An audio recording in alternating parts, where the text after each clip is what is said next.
Hello everyone, welcome back to another episode of r/Entitled Parents.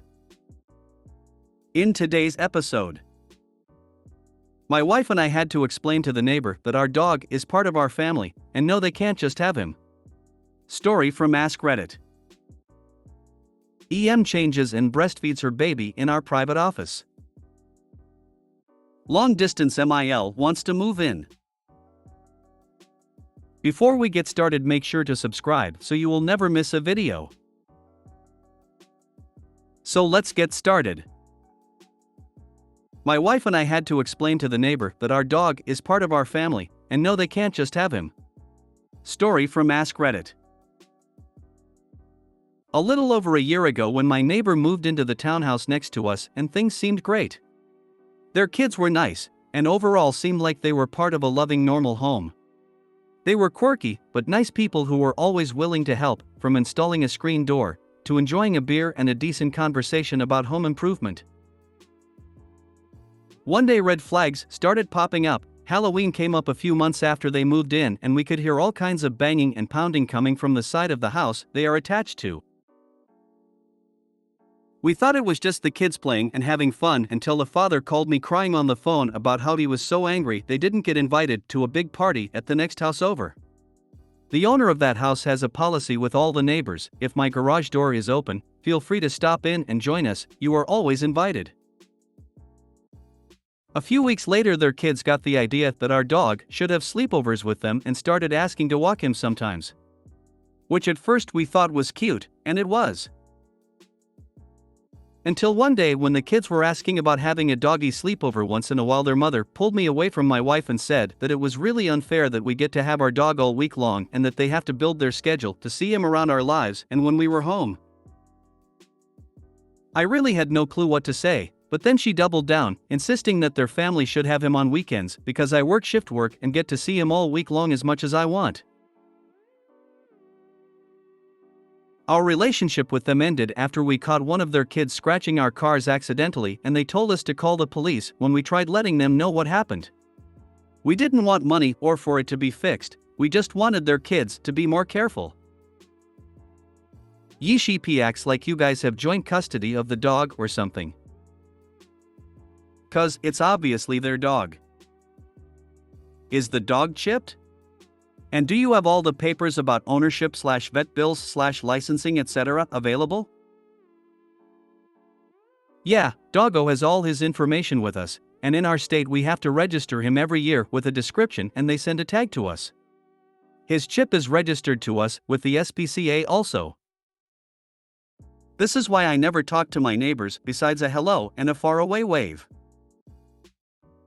Why would a grown man cry about not being invited to a neighbor's party? The whole family sound a bit unstable.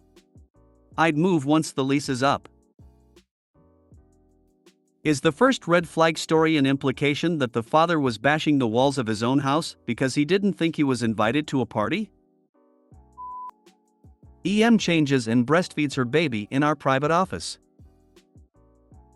I currently work in a private office building of a very busy public attraction. The building is newly renovated and we do not have much signage, but it's pretty clear it's an office space since you can see offices through the ground floor window. One of our doors backs onto the area of the attraction and is usually unlocked as staff come and go frequently. My coworker came back from their break and informed me that there was a random woman changing a dirty diaper in the stairwell. She was told to go to the correct changing facilities nearby, which is legitimately around the corner. Another coworker then informed me that the woman did not leave and had also started breastfeeding her child in the same place. She was then told to leave in a more harsh way. This place has loads of available changing areas for babies, and many of them are near our building. Her excuse for her behavior was the baby was crying. Like, why would you bring a crying baby into an office building? She definitely knew it wasn't a public area. Edit: there are plenty of feeding and changing facilities for parents at this attraction. I don't have any opinions against breastfeeding, and I think people are entitled to breastfeed wherever. It's the fact she chose to stay in a place she was told to leave multiple times that is the main issue. Ew, my biggest take is that she changed a diaper and then started nursing without washing her hands. Future reference. I'm sorry, but you can't sit here as it is a safety hazard in case we have a fire. I need you to move to a safer location. This is a private area, and there are proper parental facilities that you're allowed in nearby. You've been warned of this and asked to leave twice. Leave now, on your third warning, or you'll be escorted and banned from the premises altogether for trespassing. If FOP looks official like a manager, it'll usually work. I'm a security guard, and people hightail a TF out of wherever they're not supposed to be. Mind you, it's different situations for me as babies and children aren't allowed where I work, but still. A lot of commentary are hung up on the breastfeeding. Get over it, because that's not what the post was about. A person, a human being, was someplace they were not supposed to be. The gender does not matter. What they were doing, whether it's standing on their head or breastfeeding a baby, does not matter.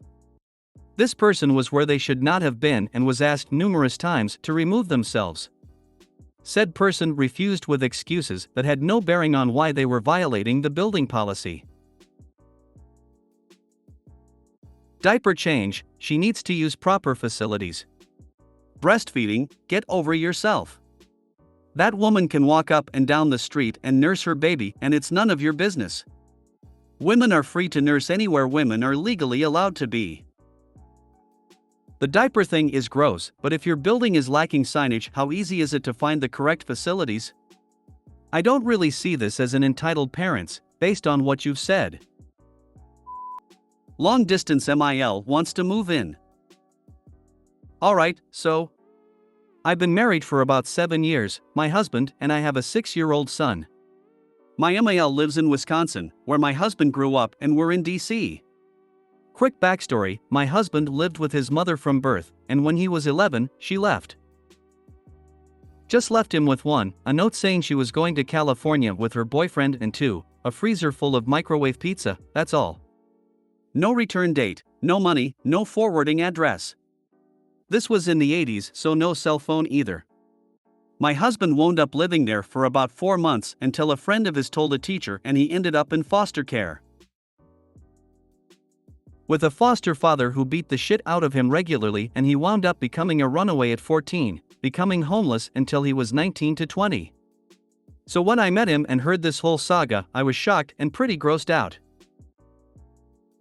When husband and I met, he hadn't spoken to her in years, but had recently decided, because he was getting married and having a kid, that he wanted to try and forge a relationship with her. I supported him and she came to our wedding. I was polite to her, but once I became a mom, everything he had told me about her kind of came flooding back to me, and I was just so beyond disgusted and didn't want much to do with her.